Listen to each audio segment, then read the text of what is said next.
What is up, guys? J'espère que vous allez bien, que vous êtes en pleine forme. Bienvenue sur le podcast Conversation Awesome avec Karmakin. A place where we speak Franglish, say the word awesome a lot, mais surtout un endroit d'inspiration et d'éducation pour vous aider à optimiser votre santé globale from the inside out.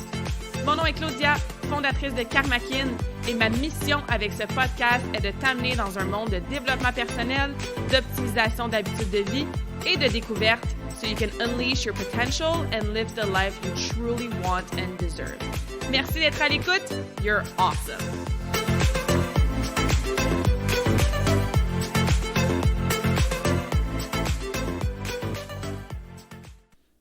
Have I got a treat for you today, guys? J'ai l'honneur d'avoir une nouvelle amie comme invitée pour la conversation awesome d'aujourd'hui. Une nouvelle amie, oui, puisque des fois, on rencontre des gens dans notre vie et on n'a pas besoin de les connaître depuis 20, 30, 40 ans pour avoir une connexion qui est super rapide et super profonde. Et c'est ce qui s'est passé avec Rachel, qui est mon invitée d'aujourd'hui. Rachel fait tout récemment partie du mastermind dans lequel je suis aussi, qui est coaché par Joe et Sarah, que je vous ai parlé dans l'épisode numéro 4. Et à travers ce mastermind-là, c'est là qu'on s'est connus. On a commencé à se suivre sur Instagram. Social media is not all bad, right? Puis, à travers la découverte de ses vidéos, de ses posts, j'ai pu en apprendre beaucoup plus et rapidement sur ce qu'elle faisait, comment elle aidait les femmes. Et j'ai trouvé ça absolument fascinant. Donc, après un peu de back and forth, on s'est écrit, on s'est posé des questions, on s'est rendu compte qu'on avait toutes sortes de points en commun à travers the work, entre guillemets, donc le développement personnel qu'on fait chacune de notre bord depuis plusieurs années. On a commencé à faire du Animal Flow ensemble aussi et évidemment, on est interconnectés par le Mastermind. Puis j'ai trouvé ça super important de vous la présenter aujourd'hui puisque Rachel, après avoir fait toutes sortes de choses très, très différentes et awesome dans sa vie. Des moments plus difficiles, beaucoup de croissance personnelle, comme je disais. Elle est devenue life coach, coach de vie dans les dernières années. Et maintenant, elle aide les femmes à se défaire des blocages, des peurs, de n'importe quoi qui nous retient à ne pas exploiter notre plein potentiel. Je vous en dis pas plus, mais cette conversation-là, prenez des notes, écoutez attentivement, puisqu'on va parler de toutes sortes de concepts, de toutes sortes de façons et même vous donner des trucs pratico-pratiques pour vous libérer de ce qui vous tient, pour vous pardonner, pour vivre dans les meilleures émotions, pour reconnecter avec votre inner child. Like I said, je vous en dis pas plus. J'ai super hâte de vous partager Rachel et la conversation va être en franglais cette fois-ci. Let's dive into the interview. All right, bienvenue Rachel dans cette conversation awesome. Merci d'être là. Je suis super excitée pour notre entrevue parce que j'ai tellement de choses à te demander, à jaser, à parler. So welcome and merci d'être là. Merci de m'avoir. Je suis super excitée d'être ici. Oui, et on va donner un heads up à nos écouteurs. There we go, we're already in the Franglish. Heads up, cette conversation va être vraiment en franglais. Rachel, qui habite en Ontario, mais qui est francophone aussi, mais qui coach en anglais un peu comme moi, bref. So we're gonna have fun from switching from English to Franglish to English to French. C'est juste un petit heads up. Donc, comme je disais dans mon introduction, Rachel, you're a life coach depuis quelques années et tu travailles avec des femmes aussi de différentes façons pour... peux-tu nous dire spécifiquement, c'est quoi les problématiques que tu aides les femmes avec, les choses que tu... Yeah, go ahead. Oui, garanti. Moi, j'aide les femmes qui ont de la misère à avancer dans leur vie. Ils ont de la misère à, premièrement, ils se connaissent pas. Ils savent pas qui ils sont. Deuxièmement, ils ont beaucoup de peur, beaucoup de doutes, beaucoup de pas savoir, comme ils savent pas comment avancer, ils savent pas comment, ils savent qu'ils veulent quelque chose de mieux, mais ils sont pas sûrs comment avancer. Et puis c'est vraiment quand on rentre dans leur vie, on rentre dans leurs habitudes, on rentre dans leurs pensées, qu'on peut vraiment découvrir qu'est-ce qui se passe dans leur vie puis qu'est-ce qui se passe avec eux autres-mêmes. Ça fait tellement de sens, puis je peux définitivement lever ma main à ça, que quelques fois dans ma vie, j'étais comme, OK, I know there's more. Comme ça va bien, ma vie est correcte, it's good, mais je sais que j'ai quelque chose à l'intérieur de moi qui va faire en sorte que it can be great et que je peux, moi je dis souvent, step into your higher self ou devenir la meilleure version de toi-même. Puis tu as mentionné un mot que j'adore et on va y revenir, c'est sûr, les habitudes. Ceux qui me suivent depuis longtemps, vous le savez à quel point habits are everything. Donc voilà pourquoi je suis super contente et reconnaissante d'avoir cette conversation-là. Je pense que ça va vraiment aider justement n'importe quelle femme qui est à l'écoute, qui ça va pas nécessairement mal, mais il y a toujours un next level, il y a toujours un petit quelque chose de plus qu'on sait qu'on peut aller chercher, mais pour toutes les raisons que tu as dit, puis on va en parler en détail, des fois, we hold ourselves back, puis on fait juste pas prendre le prochain step. Exactement, ça va être bon, une bonne conversation. Oui! Donc, let's dive in un concept que je sais que c'est un de tes concepts préférés. On en a parlé, moi et toi. On a personal level, c'est quelque chose que moi, j'ai commencé à travailler dans mon développement personnel il y a environ 1 an, peut-être un petit peu moins. I don't know, life goes so fast. Et c'est le concept du fameux inner child. Je pense que même en français, on est habitué de dire inner child. Fait que c'est comme la petite Claudia, la petite Rachel, hein, la petite enfant dans toi. Donc, est-ce que tu peux nous définir pour quelqu'un qui n'a jamais entendu ça, ce concept-là de travailler sur son inner child? Qu'est-ce que ça signifie? Oh oui. Ton inner child, c'est la partie dans toi qui tient super fort à tes peurs, à tes mal. So, your hurt, your pains and your fears. C'est comme si on a de la misère à laisser aller. On les tient super fort parce que c'est qu'est-ce qu'on connaît. Puis ton inner child il se développe vraiment de ton passé. Tout ce qui s'est passé dans ton passé, les choses que tu as entendues, les choses que tu as vues, les choses que tu as expériencées, tout ça définit ton inner child. Comme je dis, it's that part inside of you qui est tout le temps avec toi. Puis quand tu es en train de faire quelque chose de nouveau, puis les nouvelles peurs ou tes peurs, they just come up, ton inner child, c'est ça. Puis il faut vraiment que tu viennes travailler avec ton inner child pour vraiment comprendre pourquoi. Pourquoi est-ce que tu as peur dans ce moment-là? Pourquoi est-ce que tu tiens si fort à ton mal? Pourquoi?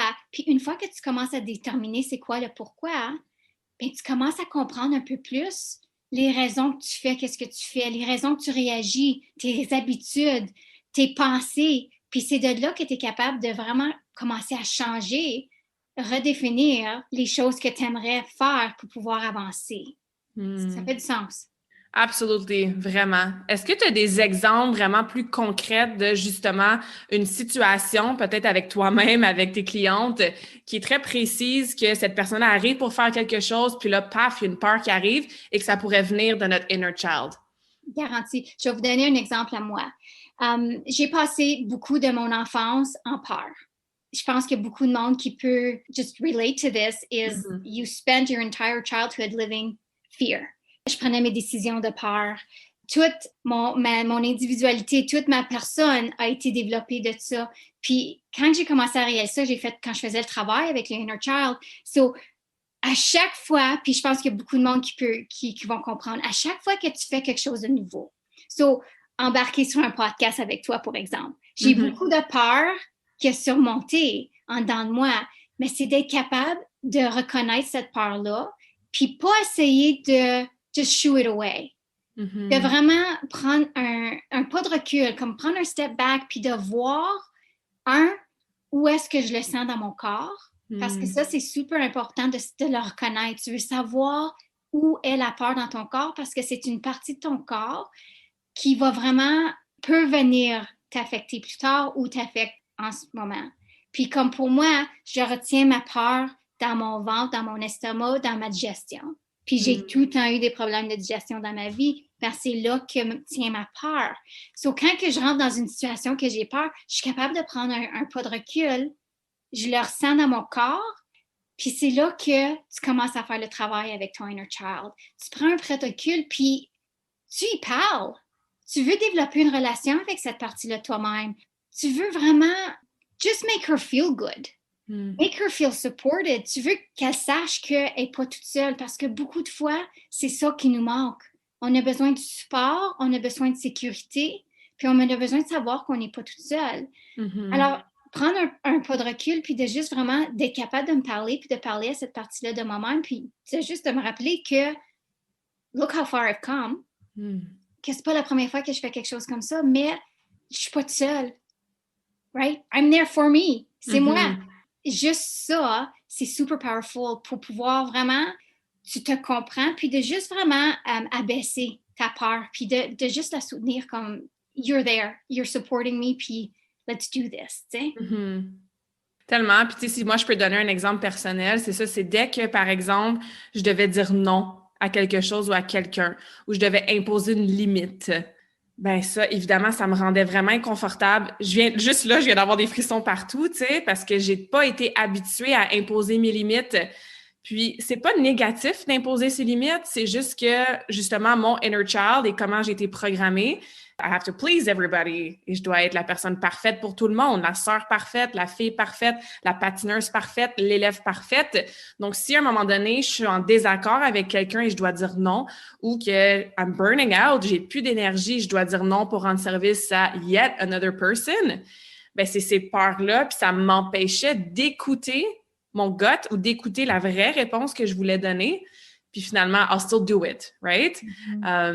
Est-ce qu'il y a d'autres exemples que tu as avec tes clientes aussi? Tu parlais de, par exemple, quand tu fais quelque chose de nouveau ou moi, quand j'impose mes limites, juste pour que justement les femmes qui n'ont jamais vraiment entendu ce concept-là puissent commencer à avoir la prise de conscience comme « Ah, c'est vrai, quand je fais ça ou quand je réagis comme ça, maybe it comes from there. » Est-ce que tu as d'autres exemples à nous partager?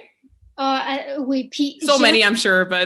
Mais j'aime comment tu dis que fallait que tu sois l'élève parfaite, fallait que tu sois la fille parfaite, fallait que tu sois la sœur parfaite, parce que je pense que beaucoup de monde ressent ça. Puis il y a beaucoup de monde qui ne s'arrête pas pour le voir, puis comprendre.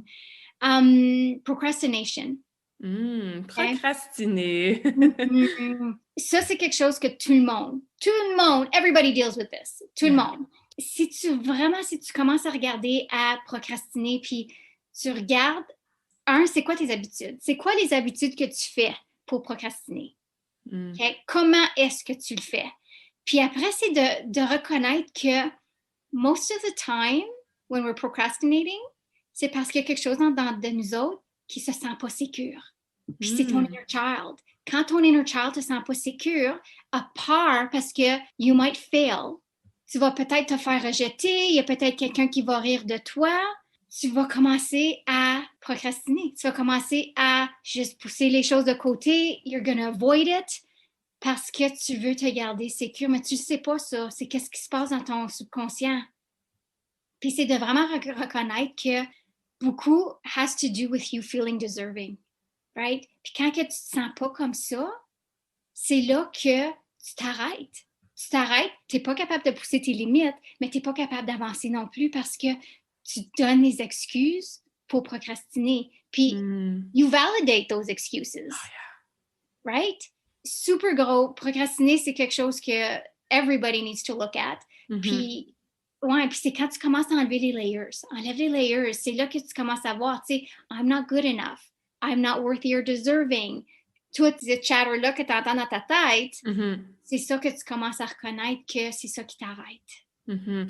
J'adore cet exemple-là pour tellement de raisons. Puis le self-worth, l'amour-propre puis notre valeur en tant que personne, quand tu as ça and you own that and you're empowered by that, ben t'as plus peur justement de mettre tes barrières, pas tes barrières, pardon, mais de mettre tes boundaries, tes limites. T'as plus peur de step into action, donc tu vas pas procrastiner parce que, not that you don't care what other people think, mais toi, tu le sais à l'intérieur de toi que you're enough.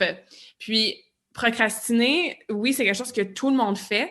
Donc, justement, d'avoir cette prise de conscience-là de quand est-ce que je le fais, puis c'est quoi ma raison superficielle? Souvent, ça va être, on va dire, I'm lazy, je suis paresseuse, donc je le ferai plus tard. Tu sais, avec l'entraînement, c'est souvent ça. Je procrastine faire mon plan d'entraînement parce que I don't feel like doing it. Et là, comme tu as dit, toutes les excuses come up. Mais c'est comme un oignon, hein? On peel one layer at a time et il y a toujours une raison encore plus profonde. Donc, je vous invite, ceux qui écoutent en ce moment, à vraiment commencer à, oui, vous poser la question, quand est-ce que je procrastine, mais pourquoi et pourquoi et pourquoi et pas juste parce que je me sens lazy puis que ça me tente pas. There's always another reason. Toujours. Et cette raison-là, je pense que ça va nous donner plus d'informations sur justement qu'est-ce que notre inner child a besoin à ce moment-là. Oui, puis c'est de devenir conscient. Tu veux devenir conscient de ces affaires-là parce que c'est ces layers-là que tu veux enlever pour pouvoir être capable d'avancer. Tu veux être capable de prendre les pas à place de t'asseoir. Right? Absolument. Tu as mentionné le mot subconscient, qui est quelque chose que j'explique à mes clientes aussi. Puis l'exemple que je donne toujours, c'est tu le sais consciemment que manger le sac de chips au complet, c'est pas bon pour toi. And yet, you still do it. Et encore là, la raison pourquoi on le fait, des fois, c'est juste comme « Ah, j'ai une mauvaise journée, c'est super bon, je suis pas capable d'arrêter. » Puis on se donne une raison assez en superficie, mais j'encourage toujours mes clientes à se poser la question plus profonde. Ça vient de où cette habitude-là? Ça vient de où ce réflexe-là? C'est quelle émotion que tu es en train de manger? Et je leur explique que souvent, ça vient de ton programming. Si toi, tu as associé sac de chips à comfort food quand tu as une journée stressante ou que tu as vu ta mère ou ta sœur manger des chips quand il y avait des grosses journées stressantes à la maison when you were a child, mais ça se peut très bien que plus tard, tu aies cet automatisme-là de toi aussi te lancer dans le sac de chips. Donc, sans donner la faute à nos parents ou à notre famille, parce que souvent, quand on commence à découvrir le inner child concept puis travailler sur ça, je sais pas pour toi, quand tu as fait the work, let's call it the work, mais moi, au début, j'étais comme, ben là, ça veut dire quoi par rapport à ma relation avec ma mère, par rapport à ma relation avec les autres personnes autour de moi dans ma famille proche? It's not their fault. Mais je suis consciente maintenant qu'il y a des choses qui m'ont été dites, qu'il y a des choses que j'ai vues dans mon enfance qui dictate beaucoup de ce que je fais ou ce que je fais pas, ou mes peurs, and what's holding me back, là, dans ma vie d'adulte, de femme, d'entrepreneur. So I guess my question is, comment faire pour dissocier ce qui s'est passé dans notre enfance et oui, vouloir comprendre comme, quand je me suis fait dire ça, quand j'ai expérimenté ça, mais de pas laisser ça. We don't want to hold a grudge, we don't want to resent anybody, mais utiliser cette prise de conscience-là pour là, l'appliquer dans notre vie adulte et pas le laisser automatiquement dicter nos actions, nos habitudes. Ah oui, deux choses. Premièrement, c'est de comprendre que tes parents, n'importe qui t'a influencé comme enfant, faut que tu comprennes that they were doing the best they could. La manière qu'on s'est fait élever, c'est complètement différent de la manière que le monde élève leurs enfants aujourd'hui. Mm-hmm. They weren't doing anything wrong. Exactly. Puis le monde aujourd'hui, they're not doing it wrong non plus. C'est juste, c'était la manière de faire. Puis tes parents ont imposé sur toi ce qu'eux ont été imposés. Mm-hmm. Puis again, they didn't know better. Qui m'amène à mon deuxième point, c'est de pardonner. C'est d'être capable de pardonner les choix que tes parents ont faits, mais aussi de pouvoir de te pardonner toi-même pour avoir pris ces choix-là parce que tu ne savais pas. Yeah. Ça, c'est quelque chose que moi, j'ai encore tellement de difficultés. Moi, personnellement, puis maybe some women can relate to that, je trouve ça très facile de pardonner aux autres. Parce que je me dis, they didn't know any better. C'est leur ego ou leur personne ou leur consciousness ou leur situation, leurs circonstances qui a fait en sorte qu'ils ont agi d'une telle façon, dit une certaine chose. So they didn't know any better, comme tu as dit. Alors, je peux pardonner beaucoup plus facilement les personnes qui ne sont pas moi. Mais quand j'arrive pour moi me pardonner, puis je suis sûre qu'encore, il y a des femmes qui peuvent relate to that, on est très dur avec nous-mêmes. On a toujours l'impression qu'il faut être parfaite dans tous les rôles dans notre vie. On se sent coupable dès qu'on n'est pas parfaite dans ces rôles-là.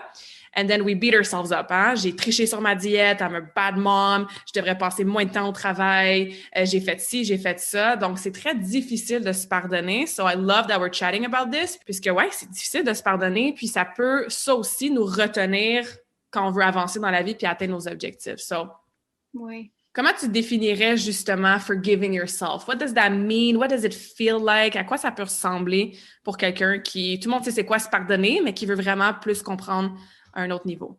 Mm-hmm. Puis se pardonner, c'est la chose la plus difficile qu'un être humain peut faire. C'est d'être capable de trouver en dedans des autres mêmes la façon de se pardonner. Je vais vous donner un exemple de mon enfance. J'ai passé mon enfance comme un caméléon. Je changeais, dépendait avec qui j'étais. Puis, I did everything that everybody else wanted me to do. J'étais la personne que tout le monde voulait que je sois. Puis, je m'ai perdue. En quelque part là-dedans, je ne savais plus qui j'étais. J'ai jamais arrêté pour me demander, c'est qui qu'elle est, Rachel? C'est qui? Like, who am I? Comme, c'est quoi que je veux? C'est quoi mes opinions? J'en avais pas. Right. Aujourd'hui, quand j'ai commencé à faire the work, je regardais ça, puis I was so ashamed. I was so ashamed d'avoir été cette personne-là, puis j'étais pas capable d'être assez... I wasn't strong enough. I wasn't strong enough to be able to forgive myself. I wasn't strong enough to stand up for myself. Puis j'étais pas capable. J'ai eu bien de la misère d'être capable de me pardonner, mais il fallait que je réalise that I was in survival mode. Okay? C'était la seule manière que je savais comment être. Just be, comme de survivre, d'être. So, ça m'a pris bien du temps à pouvoir vraiment regarder puis dire, sais-tu quoi? I did the best I could avec les connaissances que j'avais dans ce temps-là. I know better today, I'm going to do better today. sais. Puis c'est d'être vraiment été capable de regarder cette personne-là, cette petite fille-là, d'être capable de la prendre puis de l'aimer. Puis juste hug her, puis la prendre dans mes bras, puis lui dire que je l'aime, puis que I'm proud. I'm proud de qui qu'elle était parce que je suis la femme que je suis aujourd'hui. C'est quand tu es capable de faire ça, puis tu es capable de relâcher les attachements émotionnels à ces situations-là, que tu sais que tu es capable de pardonner. Puis je le regarde souvent comme si tu es dans une prison énergétique. Okay? Tu t'es mis dans une prison énergétique parce que tu n'es pas capable de pardonner. Ça veut dire que you're punishing yourself over and over and over again. Quand tu es dans prison, tu ne peux pas aller nulle part, tu es pris. Puis c'est comme ça que tu vis ta vie, tu es pris dans ce moment-là, tu es pris dans le moment du passé, puis tu n'es pas capable de pardonner.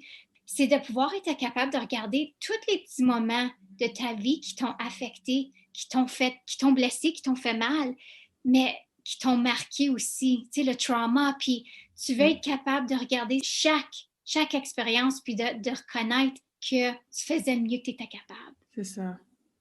That's so powerful. Puis moi aussi, il y a quelqu'un qui m'avait dit, ce que tu dis des autres quand tu les pardonnes, exemple, they didn't know any better, ils ont fait ce qu'ils pouvaient, ben toi aussi, c'est la même chose. You didn't know any better et t'as fait ce que tu pouvais. Puis l'autre chose qui m'a aidée aussi, c'est de me rendre compte que je suis ici aujourd'hui, exactly where I'm supposed to be, et grâce à tout ça.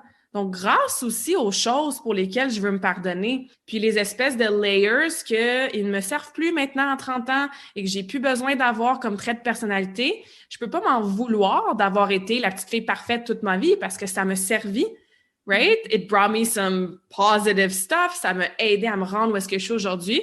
Puis, quand tu travailles justement ton self-worth, ton self-love, t'es comme, ben, où est-ce que je suis aujourd'hui? It's enough, I'm on the right track.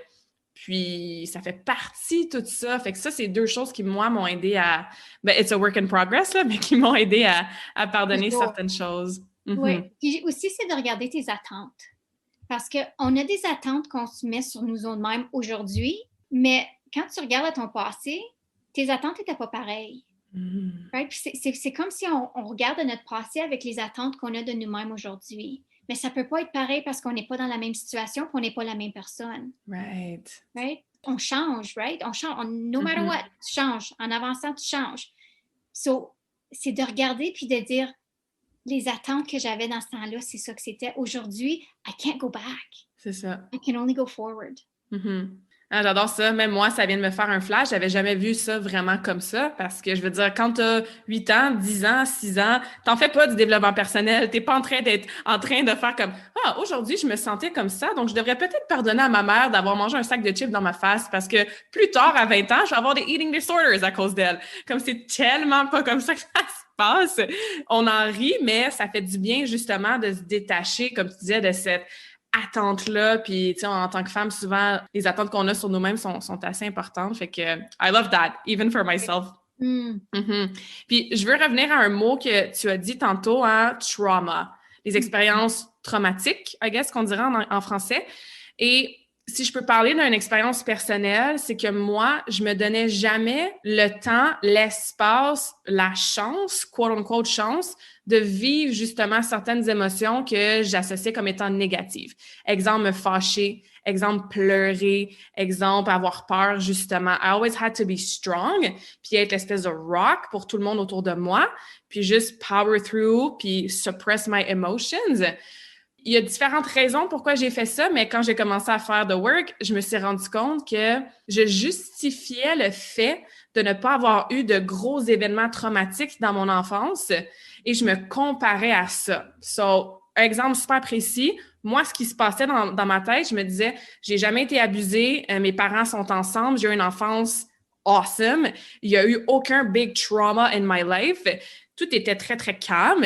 Donc, quand je me compare à des femmes, des hommes, des gens qui ont été abusés, qui ont eu des parents violents, des parents alcooliques, qui ont vécu un divorce très, très jeune, quand je me compare à des gens qui ont des traumas plus intenses que moi, I have nothing to complain about, donc j'ai rien à pleurer. And I should be crying. I should suck it up. Ça a été dur pour moi d'accepter que non, quand ton grand-père il est mort à 10 ans, non, c'était pas de te faire abuser par un étranger violent, mais c'était un petit trauma. It was a trauma for you. Fait que t'avais le droit de pleurer à cet âge-là, là, tu sais. Ah oui. Fait que peux-tu définir un petit peu, justement, notre définition des fois qu'on peut avoir au niveau des quote-unquote traumas, puis comment on peut commencer à les vivre, les guérir, même quand ils sont dans le passé? Oui, puis un événement traumatique n'a pas besoin d'être un abus ou la mort de quelqu'un. Tu sais, ça peut être très, très, très simple. C'est la manière que tu te sentais. Yeah. C'est la manière que toi, tu l'as vu. C'est la manière que toi, tu l'as entrepris. Puis, ça peut être une chicane que tu as vu tes parents avoir, qui est un événement traumatique pour toi. C'est d'être capable de comprendre, compassionate avec toi-même. Parce que, comme tu dis, comme toi, tu disais, oh, I have nothing to complain about, mais c'était pas ta vie. Ce cheminement-là n'était pas le tien. Ton cheminement était différent. Ton cheminement était plus doux, on va dire, moins traumatique, mais tu as quand même passé à travers des choses traumatiques dans ta vie qui t'ont affecté toi-même. Puis le fait que tu t'as arrêté, you suppressed everything, puis tu étais comme non, je suis correct, il faut que je sois correct pour tout le monde d'autre. Ben ça comme, it builds up inside of you. It builds up, puis là, quelque chose arrive, puis ça explose. Ça explode à 100%. Mais c'est de pouvoir reconnaître que tu n'avais pas besoin de passer à travers des gros événements, que les petits événements aussi sont aussi traumatiques que les gros. Oui, les gros événements sont traumatiques, puis oui, tu as besoin de passer à travers de ça, puis tu as besoin de passer à travers des émotions, de les ressentir, de les laisser aller, mais il faut aussi comprendre que les petits moments sont importants aussi. Puis c'est de prendre le temps de vraiment t'asseoir avec les sentiments. Tu veux vraiment t'asseoir puis de reconnaître comment est-ce que je me sentais à ce temps-là, puis comme pour toi avec ton grand-père, comment tu t'es ressenti? Parce que tu ne l'as pas ressenti. You pushed it down. C'est d'être capable de bring these back up pour t'asseoir avec, de juste les sentir, de les comprendre, puis après ça, de les laisser aller.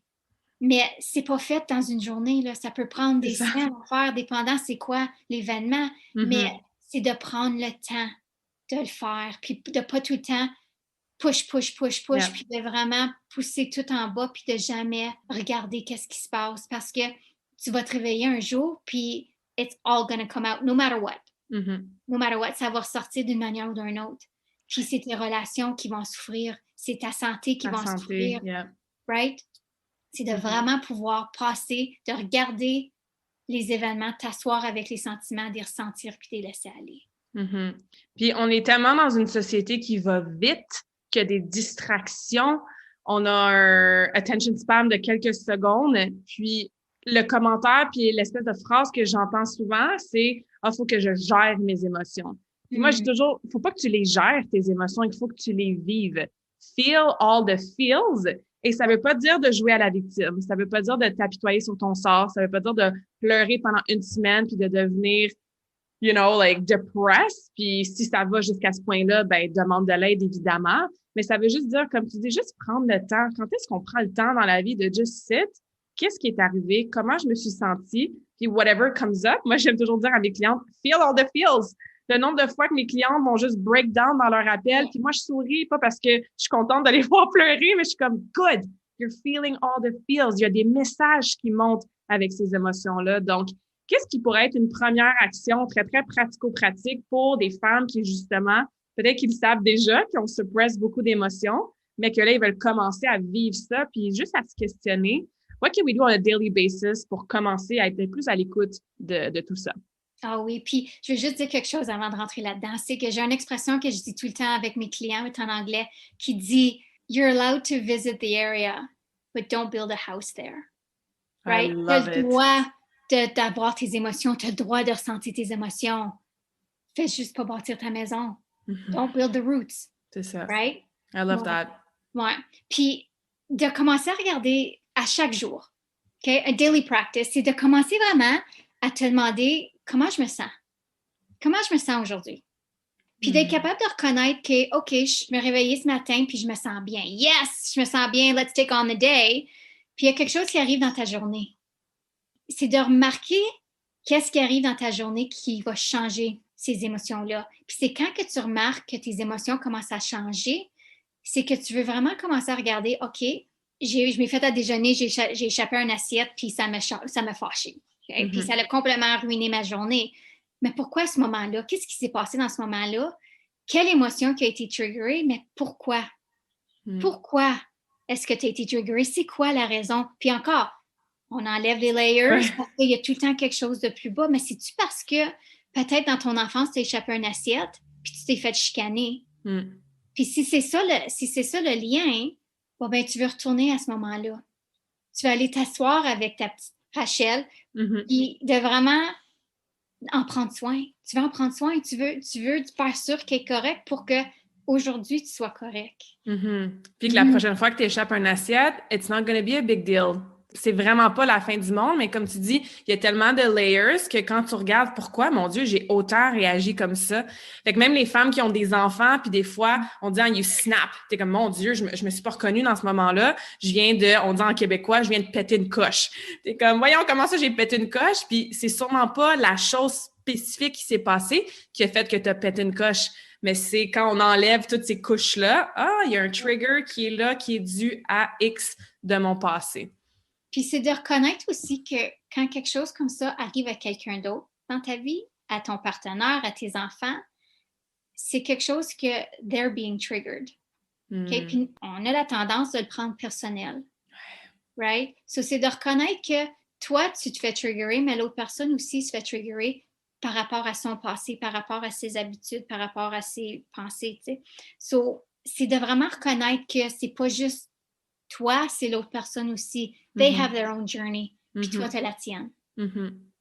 Mais comme tu dis, ça part par juste the awareness, la prise de conscience. Puis tu peux pas avoir une prise de conscience si tu prends pas le temps de juste sit in silence and ask some questions. Puis comme tu dis, comment je me sens? Puis c'est tellement...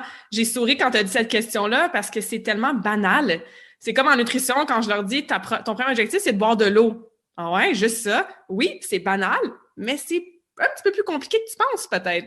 Ouais. Donc, juste de te questionner comment je me sens. C'est une fois par jour, si tu n'es jamais habitué de faire ça. Little small habits. Mais oui, on a toujours les réponses à l'intérieur de nous. Fait que I like that. Oui, puis c'est aussi de peut-être prendre le temps de l'écrire. C'est vraiment, parce que ça peut être beaucoup pour quelqu'un. Ouais. Right? Surtout si tu as une maison pleine d'enfants, ta vie est quand même assez occupée. Tu peux pas penser que tu vas prendre 2 secondes pour te demander comment que tu te sens. Mais si comme tu dis, tu développes les habitudes de le faire, tu demandes comment je me sens, mais c'est de l'écrire. Parce que plus tard dans la journée, tu peux peut-être t'asseoir puis just reflect on it. Yep. Right? Absolument.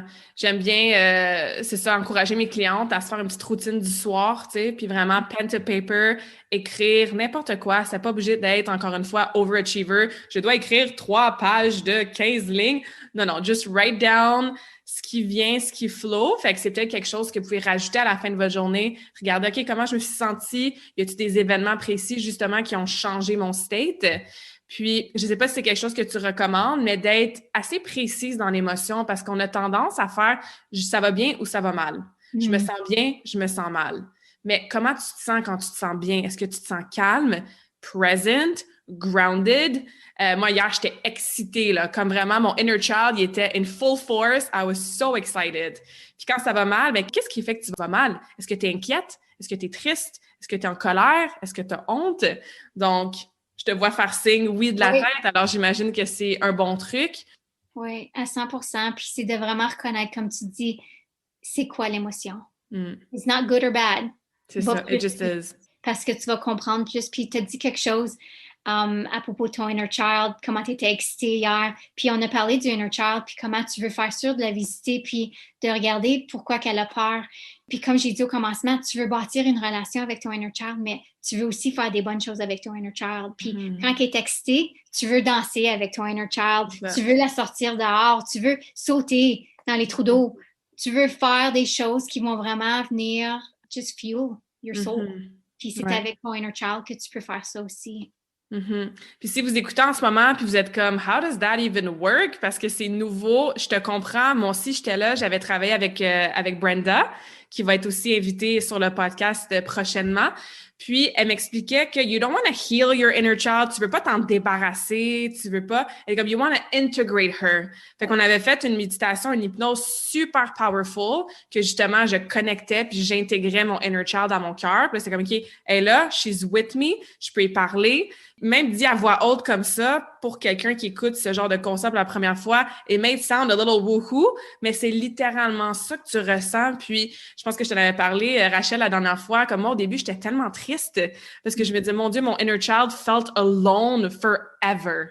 Puis les larmes de tristesse que j'avais tout de suite après cette séance-là se sont transformées en larmes de gratitude et de comme, OK, elle est avec moi maintenant. Fait que I can always go back to her. Puis je la remercie, je suis fière d'elle, je suis grateful, je la pardonne, elle me pardonne. Donc, c'est super spécial comme travail, le inner child. Puis ma prochaine question, ça serait justement quelqu'un qui voudrait commencer à intégrer, à play with her inner child, mais qui, pour some reason, peut pas vraiment travailler avec quelqu'un comme toi ou quelqu'un comme Brenda. C'est quoi une première chose, une première stratégie, une première étape qu'on peut faire au-delà de juste comme le awareness puis reconnaître des petits patterns? Y a-t-il quelque chose qu'on peut faire pour have fun with her? À 100%. Tu veux commencer à faire ce que j'appelle un joy list. So, tu veux que tu fasses une liste, toutes les choses qui just sparks your soul, qui te rend contente, qui vraiment, they speak to your heart. Puis comme vous donner des exemples pour moi, des fleurs, m'acheter des fleurs. J'adore m'acheter des fleurs. Ça me rend contente. Je suis super excitée quand j'arrive à la maison avec des fleurs. Ou c'est juste de laver mon lit, laver mes draps. Drives me crazy, puis I love it. C'est de faire une liste de toutes les choses qui just brings you joy, puis de commencer, puis à chaque jour de passer à travers ta liste, puis de piger quelque chose qui va t'aider, puis dans ta journée. So à chaque jour, you're going to have a moment of joy. That moment, c'est là que tu réalises que tu es vraiment prêt de connecter avec toi-même. Puis comme tu disais, ton inner child, c'est toutes les parties de toi-même. C'est tout. De ta naissance à où tu es maintenant, c'est toutes ces parties-là. Puis tu veux faire sûr que tu les apportes avec toi. Parce que quand on les apporte pas avec nous autres, and we deny some of them, c'est là qu'on reste stuck. Puis you're holding yourself back parce qu'il y a tout le temps une partie de toi que tu dénies and that you're not accepting. Right? So c'est commencer avec une joy list, puis commencer à vraiment regarder qu'est-ce qui m'amène super joie, qu'est-ce que j'aime faire, qu'est-ce que je peux faire pour le fun. Quand que tu le fais, do it mindfully, do it from a present moment. Right? C'est ça. C'est pas de le faire pour cocher encore. Hein? Toutes mes high achievers out there qui ont une to-do list à pu finir, c'est pas juste une autre tâche à faire dans ta journée. Faut que tu le fasses, comme Rachel a dit, with your heart, with mindfulness. Moi, j'ai commencé à faire de plus en plus des dance parties. Puis je sais que toi aussi, je te voyais sur tes stories. Puis j'avais fait un energy healing session à un moment donné. Puis la personne m'avait dit comme « Ah, Claudia, do you love dancing? » Puis j'étais genre « I love dancing. » Tu sais? Puis comme « Why don't you do it more often? » Puis j'étais comme « Why? C'est vrai. Pourquoi j'attends qu'on aille un party ou qu'on aille sortir dans les bars, ce que je fais comme une fois par 5 ans maintenant, là, tu sais, pour danser. Comme je peux danser dans mes vidéos de workout, je peux danser quand je fais un recess break dans mon salon, puis it just brings me a lot of joy. Mais au début, il y avait de la résistance. Et la résistance était et venait, obviously, d'une partie de mon inner child. Qu'est-ce que les autres vont dire? I look silly, I look stupid, c'est ridicule, blablabla. Bla, bla. Mais une fois que tu es aware de ça, puis you quiet the noise, là, tu te laisses loose. Puis là, j'ai post même sur Facebook mes dance parties. Je suis comme, yes, have a dance party. Donc, ça, c'est un exemple que moi, je voulais partager, mais c'est sûr que vous avez probablement votre propre liste de moments joyous puis joyful dans votre journée. Ça devient une belle façon de connecter avec ton inner child. Oh oui. Amazing. L'autre émotion que je voulais qu'on parle, puis j'y avais pas tant pensé, mais tu en as parlé quand tu parlais de forgiveness puis tout ça, c'est le shame, la honte. Encore une fois, je ramène ça à une histoire personnelle. Moi, j'ai eu des troubles alimentaires dans ma début vingtaine. J'ai 30 ans maintenant. Puis pendant quelques années, dans ma début vingtaine, j'avais des troubles alimentaires qui allaient de l'orthorexie. Donc, pour ceux qui ne savent pas c'est quoi, tu es juste obsédé avec tout ce qui n'est pas absolument santé, tu le manges pas, là. Je mangeais même pas de fruits parce qu'il y avait du sucre dedans. Je comptais mes calories. Bref, it was horrible. Et après ça, parce que je manquais de nutriments, parce que je manquais de calories, I would obviously jump back à l'autre extrême qui était le binge eating. Donc, manger l'hyperphagie, hein, manger de façon compulsive. Fait que j'ai joué avec ce cycle-là pendant quelques années. Puis, j'avais tellement honte parce que moi, j'étais kinésiologue, je travaillais dans des gyms à ce moment-là. Pendant cette période-là, j'ai habité 1 an et demi en Australie et je coachais mes clients sur un healthy relationship with food et comment bien nourrir son corps. Puis après ça, je passais par l'épicerie le plus vite possible. J'achetais le plus de bad food possible and I would binge. Personne ne savait. Je jetais tous mes papiers, mes déchets. And I was so ashamed de ça. Ça m'a pris du temps avant d'en parler à n'importe qui. Ça m'a pris du temps avant... Là, j'en parle comme ça sur un podcast, comme si je te disais qu'il fait beau dehors. Fait que that's a sign that I've healed and I'm super okay with that story. Je suis grateful pour cette histoire-là parce que ça m'aide maintenant tellement mieux avec mes clientes. But shame is real and shame is a big thing. Puis je pense que ça empêche beaucoup de femmes de demander de l'aide, de put their foot down, de faire un gros choix dans leur vie parce que qu'est-ce que les autres vont dire et j'ai honte. So can you speak a bit about that? Oui, 100%. Je trouve que la première étape, c'est d'en parler. C'est de trouver quelqu'un que tu es confortable avec pour pouvoir en parler parce que you want to give it voice. Tu veux être capable de l'appeler par son nom. Parce que quand tu as honte, on n'en parle pas. C'est ça. We're denying it. On fait à croire que tout est correct. Puis ça nous mange en dedans. So, si tu es capable de trouver cette personne-là dans ta vie, que tu peux en parler ouvertement, que tu as full trust, puis que tu sais que tu vas être supporté, puis... Pas de jugement, je pense que c'est important. C'est d'être capable d'en parler parce que c'est une fois que you speak the words out, it's out there. Yeah. Tu viens de validate it. You just gave it attention. Puis c'est ça que la honte a besoin. La honte a besoin que tu y prennes attention. Okay. Parce que de là, c'est là que tu es capable de prendre les démarches pour pouvoir te pardonner, pour pouvoir voir pourquoi que tu fais ce que tu fais, pourquoi que tu as honte, mais aussi de pouvoir être capable de te pardonner plus longtemps. Puis comme j'ai dit tantôt, c'est pas des choses qui arrivent overnight, là. Non, c'est ça. On vous pitch tellement de bonnes informations en 45 minutes, là. Fait que don't think that you're gonna clap your fingers puis demain tout va être beau, là. Mais... Non, c'est de prendre le temps. Puis, je pense que la honte, c'est le pire. The worst emotion. Yeah. The worst feeling. Puis, je sais que tu as déjà entendu mon histoire, puis je vais vous en parler moi aussi. C'est ma honte avec l'argent. Quand que j'ai volé de l'argent de mes parents. Moi, j'ai volé de l'argent de mes parents quand j'étais jeune. Puis, la honte me mangeait en dedans. Ouais. J'ai approché mes parents une couple d'années passées pour m'excuser, puis pour leur dire qu'est-ce que j'avais fait. Puis mes parents sont assez... Ils comprenaient, puis they were so easy to forgive. Puis ils sont comme, oh my God, Rach, pas de problème, on comprend. Mais j'avais assez de honte que c'est moi qu'il fallait qu'ils me punissent. Puis je m'ai punie pour des années. Je m'ai punie pour des années parce que j'avais fait quelque chose de mal. Puis c'est ça que moi, j'avais appris quand j'étais enfant, c'est que tu fais quelque chose de mal, tu te fais punir. So, j'ai vécu avec la honte qui me mangeait en dedans pour des années, comme pour 20 ans. Wow. Puis, même en parler avec mes parents n'a pas aidé. C'est quand que j'ai réalisé que c'est moi, il fallait que je me pardonne dans cette situation-là parce que je me punissais moi-même. Puis, comme je te dis, c'est d'en parler avec quelqu'un, mais c'est de reconnaître en dedans de toi que tu as fait qu'est-ce que tu as fait parce que that's where you were in life. You didn't know better. Dans mon cas, I should have known better, mais c'est arrivé. C'est ça, it is what it is, exactement. Ça, c'est powerful quand tu te rends compte justement que you have the power to forgive yourself. Et quand il y a quelque chose, un sentiment qui te gruge en dedans, justement d'avoir ce safe space-là pour en parler. Puis c'est sûr que dès que tu vas en parler, tu vas te rendre compte que you're making this a big deal parce que toi, tu as honte de toi-même. J'en ai parlé à ma sœur en premier. Ma sœur, c'était cette personne-là à qui je l'ai voice en premier. Puis quand j'étais comme, elle comprend parce qu'elle vit pas nécessairement la même chose, mais elle a déjà vécu ce genre de trouble alimentaire-là, elle me m'aime pas moins, elle me juge pas. Puis c'est moi qui se mets cette pression-là d'avoir un corps parfait, de peser moins de tant de livres parce que je suis dans le health and fitness puis que je m'entraîne donc bien. c'est comme empowering, mais ça fait peur parce que tu fais comme it's all on me now. Et Mhm. c'est là que de travailler avec des exercices de forgiveness, de te sortir de ta prison énergétique, tout ça peut Ouais. t'aider à step into the work puis tout faire ça. Puis beaucoup, c'est les histoires, comme tu dis, c'était tes attentes que tu t'as mis sur toi-même, puis c'était les histoires qui disaient oh ben, il faut que je mange comme ça pour que j'aie de l'air comme ça, ou Mm-hmm. I'm gonna be successful if. Puis c'est les histoires qu'on se dit, puis des fois, c'est de prendre recul, puis de regarder à ces histoires-là, c'est quoi les pensées qui nous passent par la tête, puis c'est quoi ces histoires-là, comment je peux les changer? Mm-hmm. Ouais, parce que tu veux les changer, parce que c'est ces histoires-là, puis tes pensées ne t'aident pas, Mm-hmm. you don't need them. Exactement. Ça te sert plus, en fait. Non, puis tu as le pouvoir de pouvoir changer.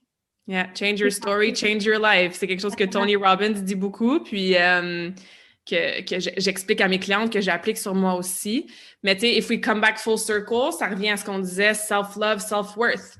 Ouais. Et ces histoires-là, souvent, ça va cacher justement cet amour-propre qu'on a. Parce que moi, je me disais, si je suis pas 15% body fat au moins, les personnes vont me juger, ils vont me trouver grosse, puis mon Dieu, Claudia est dans le health and fitness industry, comment ça, elle est pas 15% c'est tout ça, c'est faux. Il y a personne qui m'aime moins, je suis pas une moins bonne coach parce que de temps en temps, j'ai 5 livres de plus sur la balance.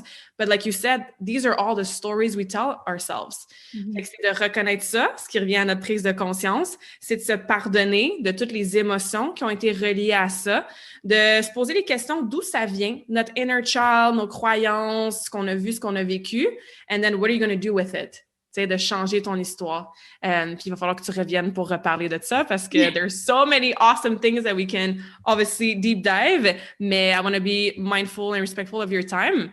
Fait que ma dernière question, parce que j'aime bien, pas ma dernière question, mais ma dernière question sur ces sujets-là, parce que c'est ça, j'aime bien donner des trucs pratico-pratiques à mes awesome ladies. On a donné des trucs pour le inner child, le shame, juste se questionner comment je me sens. Quelle serait une première question ou un premier exercice que les femmes pourraient faire pour commencer à se pardonner, justement, de tout ce qu'on a parlé aujourd'hui? Première chose, c'est de commencer à écrire. Mm-hmm. C'est quoi les choses que tu dois te pardonner?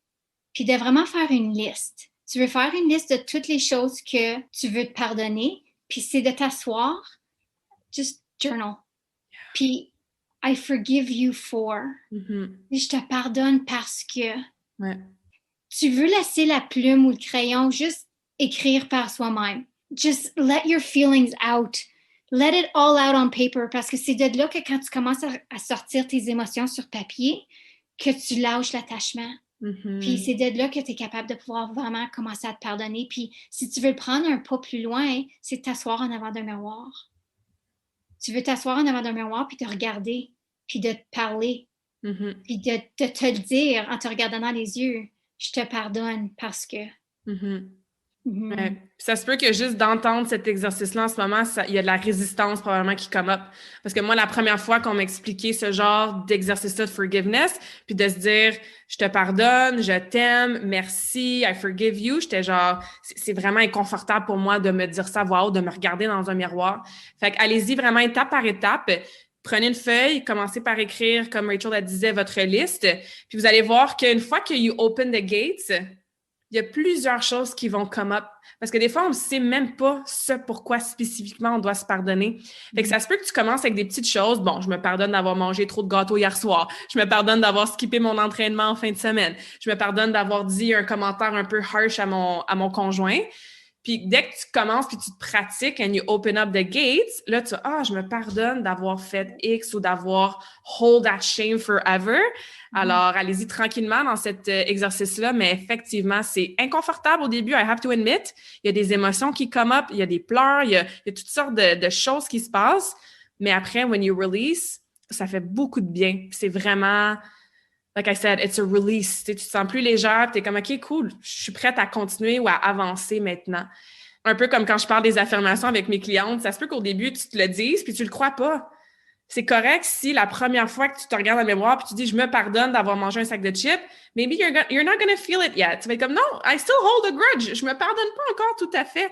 And that's okay. comme Rachel l'a dit depuis le début, ça se fait pas en claquant des doigts, c'est pas un overnight process, mais au moins, vous commencez, on appelle ça, comme je dis en niaisant, the work, mais vous commencez à travailler ces petits issues-là par vous-même. Oui, puis comme tu dis, tes affirmations, si tu les sens, tu n'as pas besoin de les faire, right? So, quand que tu te regardes dans le miroir puis tu dis « je me pardonne pour manger le sac de chips », ben si tu n'aurais pas une résistance, ben tu n'as pas vraiment besoin de te pardonner. Exactement. Right? See how powerful that is? C'est ça le but, hein? C'est qu'on devienne vraiment nos affirmations, qu'on soit capable de s'accepter puis d'être vraiment in the present moment. I love this. Vraiment, là. Merci fois 1000 pour cette conversation-là. J'espère que vous avez pris des notes. J'espère que vous allez réécouter l'épisode. Moi, je vais la réécouter, c'est sûr, parce que même pour moi, il y a eu des aha moments. Puis j'avais dit à Rachel aussi que moi, je voulais travailler avec elle pour continuer mon travail sur le inner child et tout ça. C'est messy, complicated des fois, but always awesome. Ça vaut toujours la peine de se libérer de ce qui nous retient. Donc, moi, je dis que chaque femme a un potentiel en dedans d'elle d'être the healthiest, most fulfilled, happy version of themselves. Donc, ça, c'est toutes des stratégies que Rachel nous a données aujourd'hui qui peuvent vraiment nous aider. Donc, merci pour ça, Rachel. Oh, merci. Avant de poser ma dernière question que je vais poser à toutes mes invités sur le podcast, où est-ce qu'on peut te suivre, follow you on social, qu'on peut en apprendre plus sur tout le travail que tu fais? Instagram ou Facebook, @Rachel Benton Life Coach. Parfait. Puis mon site web, rachelbentoncoaching.com. Excellent. Fait que je vais tout mettre ça dans les show notes sur le podcast. Rachel fait des IGTV, des vidéos qui peuvent vraiment vous aider. I love them. Je les écoute tout le temps puis je prends des notes pour moi-même. Donc, un peu comme moi, elle fournit beaucoup de contenu gratuit qui peuvent vraiment vous aider avec des stratégies pratico-pratiques. Alors, je vous encourage vraiment à aller la suivre, poser vos questions aussi. Ça va me faire plaisir puis ça va vous aider évidemment. Amazing! Donc, la dernière question. I always say that I'm the queen of the quotes. Puis, I see dans ton mur en arrière de toi, toi aussi, t'as des quotes. I love it. Donc, c'est quoi un de tes quotes préférés et pourquoi? Don't overthink it. Juste le premier quote qui te vient, que tu aimes beaucoup, qui t'inspire et pourquoi? Oh my God. I know, on the spot, right? On the spot. Oh my God, tu m'as vraiment pris là, par surprise. Le premier qui te vient en tête, qui est écrit peut-être sur ton mur. Ou... Ça, je regarde. Je suis comme, qu'est-ce qui se passe sur mon mur? Okay, celui que je viens de le voir sur mon mur. I commit to being more present in my life. Puis pour moi, ça, c'est super important parce que je me trouve souvent que je pense soit dans le passé ou soit dans le futur, puis je suis en train de manquer le moment présent. Puis c'est ce moment ici qui est le plus important. Absolument. C'est vraiment le seul moment qu'on a, en fait. Exactement. I love that. Thank you, Rachel. C'était vraiment awesome. Merci à tout le monde d'avoir été à l'écoute. Puis on se revoit sur une autre conversation awesome. J'espère que cette conversation awesome t'a inspiré. Et d'ailleurs, I would love to hear back from you. Rejoins Karmakin sur les réseaux sociaux and tag me in a post pour partager ce que tu retiens de cet épisode. Je serais vraiment grateful aussi si tu pouvais me laisser un rating and review pour le podcast. Ça me permet d'avoir un impact positif sur plus de gens comme toi. Merci beaucoup d'avoir été à l'écoute and until next time, je te souhaite une journée awesome!